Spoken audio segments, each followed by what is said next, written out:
ځوانانو تنظیم ټرایبل یو ډیولپمنٹ سوسایټي له طرف نه د ژوند مختلف شعبو کې په غوره کارکردګۍ ښودلو باندې یو شمېر کسانو ته ایوارډز ورکړل شوي دي چې پای کې د خیبر نیوز 2 تکړه ریپورټران ګلحیان باجوړی او فخر عالم مومند هم شامل دي. د پیښور ارکایوز لایبرری هال کې د ټرایبل یوث ډیولپمنٹ سوسایټي د انتظام لاندې لومبه عبدالکریم میسود ایوارډ دستوره ترسره شوه په کوم کې چې د قبایلي ضلعو دپاره د وزیر اعلی فوکل پرسن او د صوبایي اسمبلی غړي غازي غزن جمال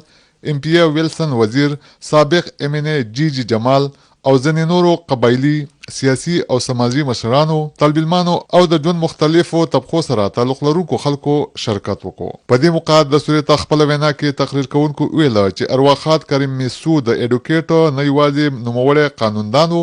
بلکې د ټولو قبایلو او په خاص توګه د طالبانو حقونو لپاره ډیر کوششونه کړي کوم چې به همیشه یاد ساتل شي. کریم میسود زموږ یو عظیم لیډر و دغه د سټوډنټس او د یوث لپاره دغه قربانیانې هغه کا ډبل کوټه سیستم او کا سکالرشپ او کا ایډمیشن هغه په هر باغ دوړ کې د سټوډنټس او د یوث او د قبایلی ځوانانو سره په هر پلیټ فارم موجود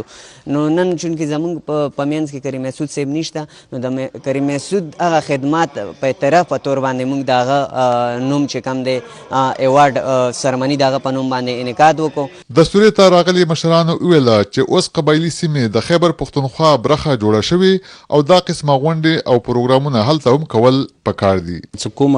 قبایلی اضلاع باندې کوم لیبل کېدلی د شتګردي نو موږ یو چیرې دغه پروګرامونه په کار الته رین شي الته حلونه جوړ شي الته